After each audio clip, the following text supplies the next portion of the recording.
नमस्कार, बहुत स्वागत आप सभी का। जी मध्य प्रदेश छत्तीसगढ़ देख रहे हैं आप और आपके साथ मैं हूं कीर्ति दीक्षित। नशा वो मुद्दा जो आज घर घर में उठता है, वो मुद्दा जो हर गली, हर नुक्कड़, हर चौराहे पर चर्चा का विषय होता है। लेकिन क्यों नशा आज के युवाओं की जिंदगी में जहर घोलने का काम कर रहा है? प्लानिंग के तहत पहले युवाओं को इसका शिकार बनाया जाता है और फिर नशे के काले कारोबार का खेल शुरू होता है। बढ़ता नशा और नशे को बढ़ावा देने वाले लोग समाज के लिए वो कलंक हैं जो युवाओं को इस रास्ते पर भेज रहे हैं जहां सिर्फ अंधेरा ही मिलेगा। इसीलिए नशा एक बड़ा मुद्दा है।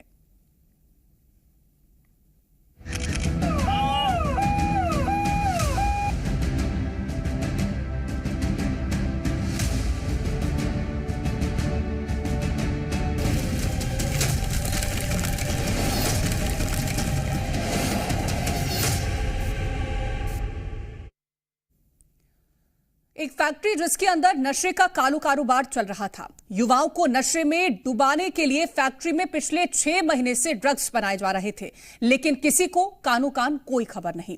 इस फैक्ट्री में वो जहर बनाया जा रहा था जो पहले तो लोगों पर धीरे धीरे प्रभाव डालता है और फिर अपने साथ लाता एक ऐसा तूफान जिसे काबू करना शायद ही किसी के बस में होता। धड़ल्ले से चल रही इस फैक्ट्री का खेल तो अब खत्म हो गया, लेकिन बड़ा सवाल ये कि युवाओं के साथ, उनकी जिंदगी के साथ खिलवाड़ कौन कर रहा है? सबसे बड़ी ड्रग्स फैक्ट्री का भंडाफोड़, पुलिस की नाक के नीचे बड़ा कारोबार, पुलिस इंटेलिजेंस फेल, कौन देगा जवाब? युवाओं के साथ कौन कर रहा खिलवाड़?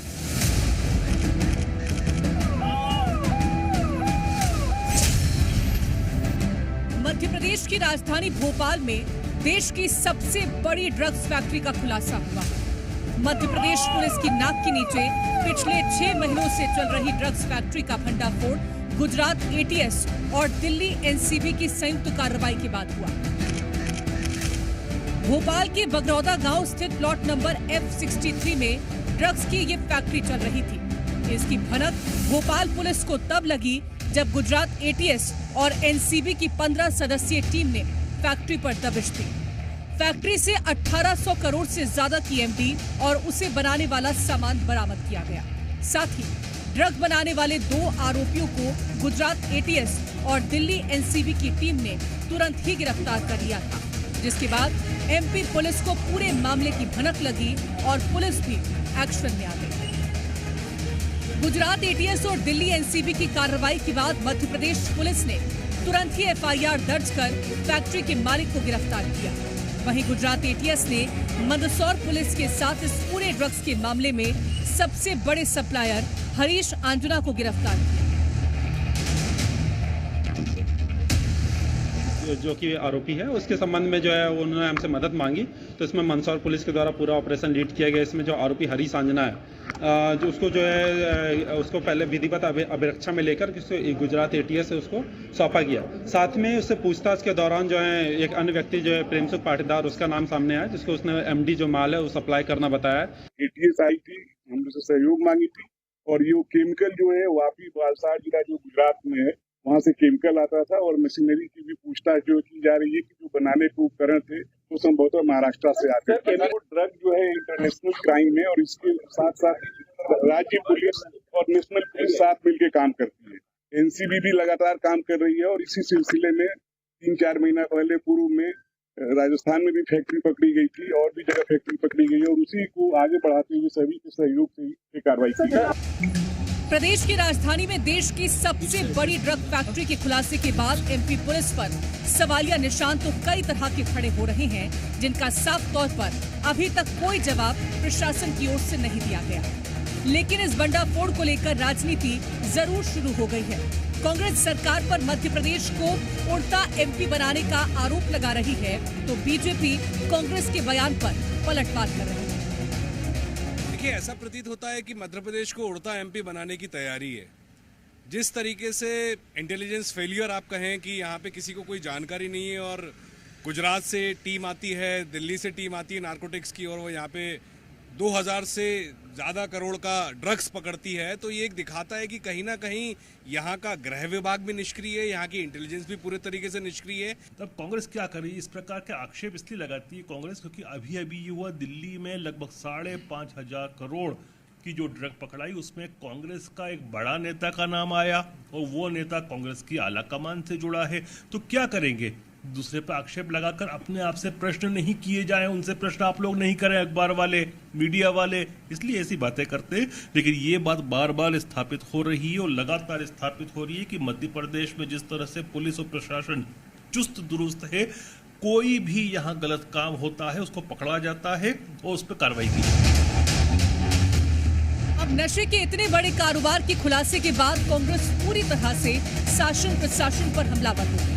एनएसयूआई के तमाम कार्यकर्ताओं ने सड़क पर उतरकर प्रदर्शन किया और वहीं इस दौरान एनएसयूआई के कार्यकर्ता भोपाल कमिश्नर को चूड़ियों के साथ ज्ञापन देने जा रहे थे। इस दौरान पुलिस और कार्यकर्ताओं के बीच झड़प भी हो गई, जिसके बाद पुलिस ने कार्यकर्ताओं को गिरफ्तार किया। स्मार्ट पुलिसिंग का दावा करने वाली भोपाल पुलिस को गुजरात एटीएस ने इस छापेमारी की जानकारी नहीं दी। मध्य प्रदेश इंटेलिजेंस को भी भनक नहीं लगी। एटीएस भी कार्रवाई से अनजान रही। जब प्रदेश की राजधानी में इतनी बड़ी छापेमारी की भनक पुलिस को नहीं लगी, तो पिछले 6 महीनों से संचालित देश की सबसे बड़ी ड्रग्स फैक्ट्री की जानकारी नहीं होना कोई बड़ी बात नहीं है। जिसके बाद सवाल ये है कि अगर इस ड्रग्स फैक्ट्री का भंडाफोड़ नहीं होता तो कितने युवाओं की जिंदगी खराब हो सकती है। 1800 करोड़ से ज्यादा के ड्रग्स कितने खतरनाक हो सकते हैं, इसका अंदाजा भी लगाना मुश्किल है। ब्यूरो रिपोर्ट जी। तो इतनी बड़ी मात्रा में ड्रग्स की खेप बरामद होना और 1800 करोड़ से ज्यादा की वो कीमत होना जिसका सामान बरामद किया गया है, कैसे युवाओं पर असर डाल सकता है, ये जानने की हम कोशिश करेंगे। अनिल नागर हमारे साथ भोपाल से जुड़ गए हैं और शिव मोहन शर्मा हमारे साथ इंदौर से जुड़ गए हैं। सबसे पहले अनिल, आपका रुख करना चाहूंगी क्योंकि मध्य प्रदेश को तो हम शांति के टापू के नाम से जानते थे, लेकिन क्या अब मध्य प्रदेश को उड़ता एमपी बनाने की कोशिश की जा रही थी? क्या यहां के युवाओं को एक ऐसे गर्त में डालने की कोशिश की जा रही थी जहां से वापसी का कोई रास्ता ना हो?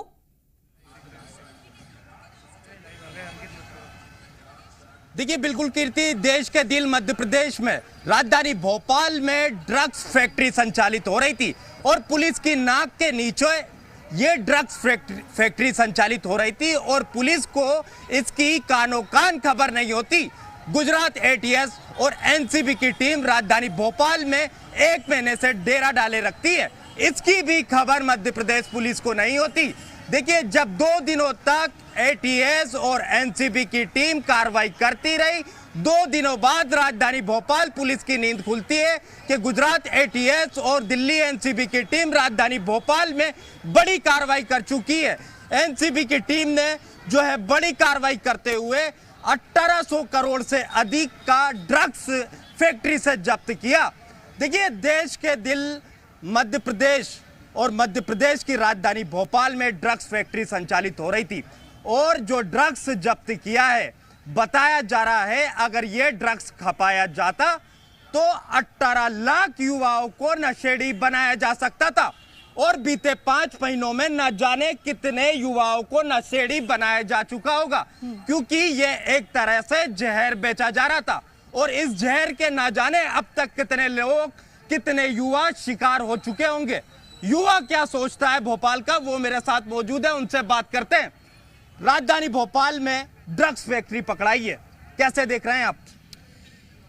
ये जो ड्रग अभी पकड़ाए हैं, जो ये भोपाल की जो पुलिस है, क्या अभी तक सो रही थी या वो ये चाह रही थी कि जो ये 18 लाख जो छात्र हैं, जो ये 18 लाख छात्र हैं, ये नशेड़ी बन के इधर उधर घूमे?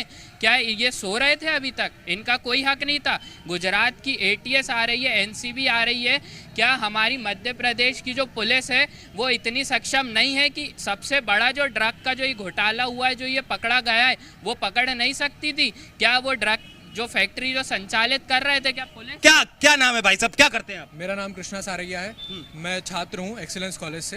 ये बहुत ही आशाजनक, मध्य प्रदेश में राजधानी भोपाल में ड्रग्स फैक्ट्री चलती है, एमपी पुलिस को पता नहीं है, गुजरात एटीएस आती है, एनसीबी आती है, कार्रवाई करती है और अब तक जो है कई लोगों को ये ड्रग्स बेचा जा चुका था। कैसे देख रहे हैं आप? ये बहुत ही आशाजनक दृश्य है इसमें भोपाल पुलिस की सीधे सीधे नाकामी दिख रही है कि कोई दूसरे प्रदेश की पुलिस आती है, यहाँ पे कार्रवाई कर जाती है और 18 लाख बच्चों का भविष्य जिससे वो हो रहा है, जिससे प्रभावित हो रहा है, ऐसी हमारी पुलिस को जानकारी ही नहीं है। उनकी नाक के नीचे फैक्ट्री चल रही है। ये बहुत ही आशयजनक कृत्य है और इस पे शासन प्रशासन को कार्रवाई करनी चाहिए। और जो क्या नाम है आपका? अतुल तिवारी। क्या करते हैं? मैं भी एक छात्र हूँ बीटेक का। आपको ये जानकारी है भोपाल में एक बड़ी कार्रवाई हुई है? जी बिल्कुल पता चला है। 1800 करोड़ का ड्रग्स भोपाल जैसे शहर में पकड़ाया गया है, जहां पर पुलिस का इतना बड़ा संख्या बल में, मतलब इस शहर में पुलिस है, यहां पे मतलब पूरा पुलिस हेडक्वार्टर है, उसके बाद भी पुलिस की नाक के नीचे इतना बड़ा यहां पर अगर ये कांड होता है, बिल्कुल, तो पुलिस की नाक के नीचे इतनी भारी संख्या में जो ड्रग्स थे वो बनाए जा रहे थे और उसका युवाओं पर क्या असर होता वो खुद आपने युवाओं की जुबानी सुना होगा। मैं लौटूंगी आपके पास, शिव मोहन का रुख करना चाहूंगी। शिव मोहन हमारे साथ इंदौर से जुड़े हुए हैं। शिव मोहन, सबसे बड़ी जो चिंता का विषय है कि आखिरकार अगर ये ड्रग्स बाजार में आ जाते, जो कि इससे पहले आए भी होंगे, तो युवाओं का कितना नुकसान हो जाता। उनसे जो उम्मीदें लगा करके माता पिता बैठे होते हैं, वो सारी उम्मीदें तो एक तरफ धरी रह जाती और भविष्य पूरा बर्बाद हो जाता। जी हाँ कीर्ति, आपने एकदम सही कहा। मध्य प्रदेश जो कि शांति का टापू, वह उड़ता मध्य प्रदेश बनने की जो साजिश थी वह कहीं ना कहीं नस्ते नाबूद हो गई।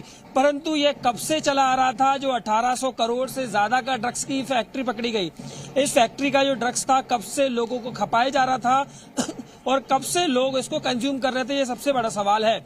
मध्य प्रदेश की आर्थिक राजधानी इंदौर शहर को माना जाता है। यहाँ नाइट कल्चर पर लगातार सवाल उठते आए हैं। कारण यही है कि नाइट कल्चर में रात को पबों में लगातार जो है ड्रग्स का उपयोग किया जाता है। इसी बीच मेरे साथ कुछ युवा मौजूद हैं, मैं उनसे उनकी राय लूंगा इसको लेकर।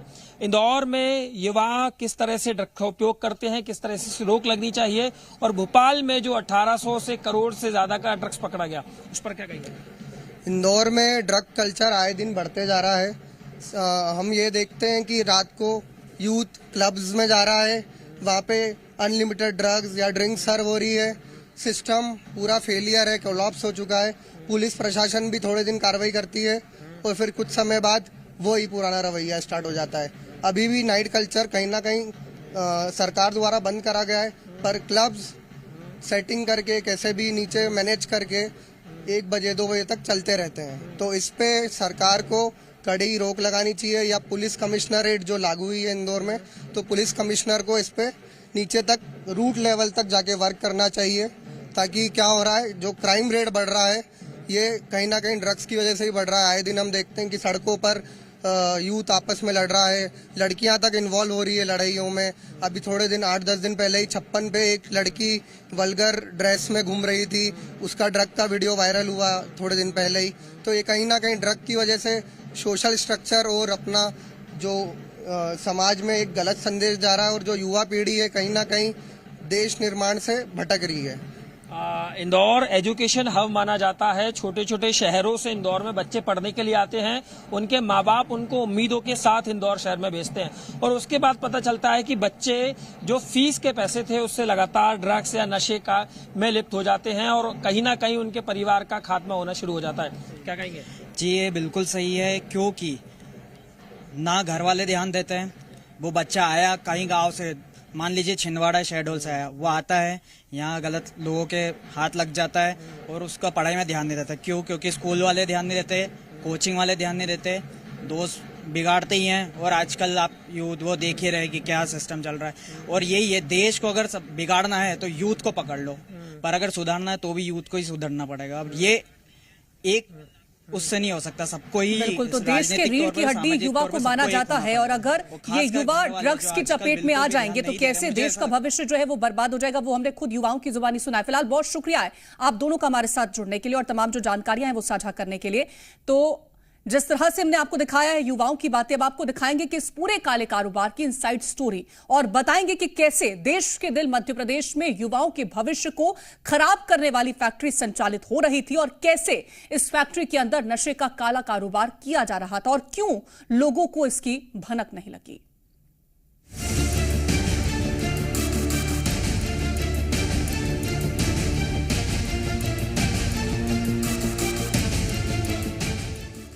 देश के दिल मध्य प्रदेश में देश के युवाओं का भविष्य खराब करने वाली फैक्ट्री संचालित हो रही थी। राजधानी भोपाल में एमडी ड्रग्स बनाने की फैक्ट्री चल रही थी। राजधानी भोपाल के बागरोड औद्योगिक क्षेत्र में बीते 6 महीनों से फैक्ट्री में ड्रग्स बनाए जा रहे थे, लेकिन ड्रग्स बनाने वाली फैक्ट्री की खबर से भोपाल पुलिस अनजान थी। ये वो फैक्ट्री है जो देश को बर्बाद करने का काम कर रही थी। 18 लाख युवाओं को नशेड़ी बनाया जा सकता था, इतना ड्रग्स यहां से गुजरात एटीएस और एनसीबी ने पकड़ा है।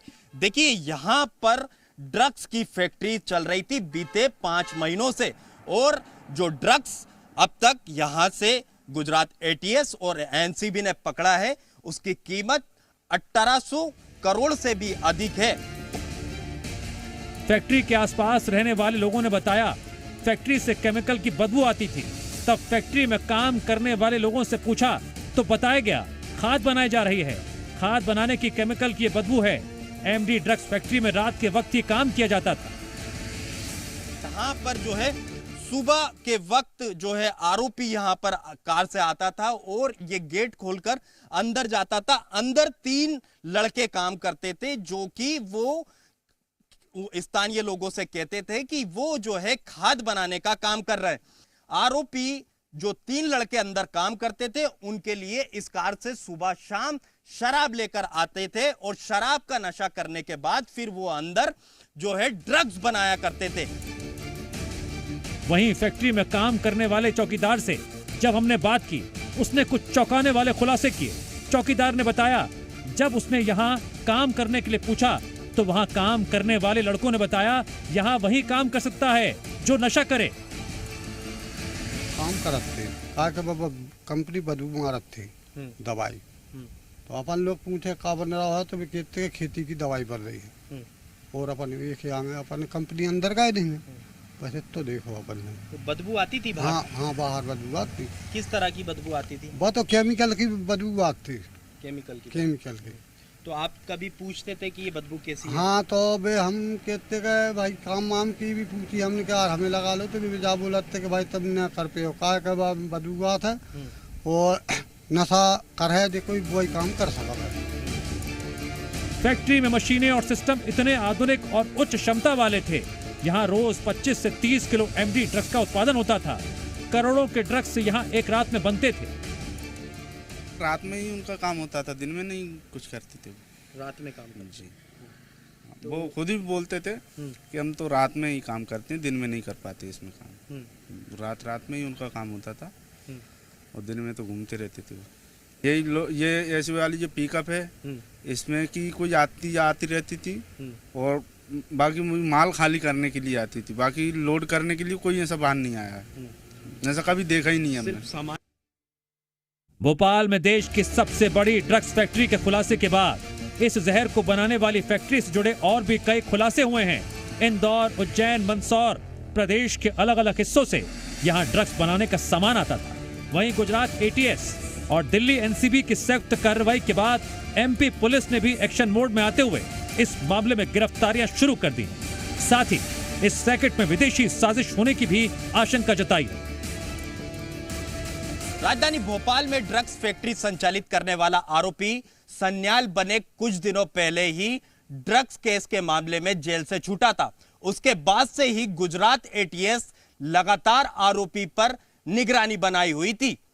कुछ दिनों पहले जो है आरोपी भोपाल में डेरा जमाया हुआ था। गुजरात एटीएस भी 1 महीने से राजधानी भोपाल में डेरा जमाई हुई थी और लगातार आरोपियों पर निगरानी बनाई हुई थी। लगातार इस फैक्ट्री में आरोपियों का आना जाना था। गुजरात एटीएस ने मौका देख यहां पर दबिश दी और करोड़ों रुपए की ड्रग्स यहां से जब्त की। अब तक पूरे मामले में 4 आरोपियों को गिरफ्तार कर लिया है, पुलिस पूछताछ कर रही है। वही 2 आरोपियों को पुलिस ने 8 दिन की पीआर पे लिया है। कैमरामैन कैलाश मालवी के साथ अनिल नागर, जी मीडिया, भोपाल। और हमारे स्पेशल शो मुद्दा तो है कि खबरें आप हमारे डिजिटल प्लेटफॉर्म www.zmpcg.com पर भी पढ़ सकते हैं। और फिलहाल के लिए इस खास पेशकश में इतना ही। आप देखते रहें जी मध्य प्रदेश छत्तीसगढ़।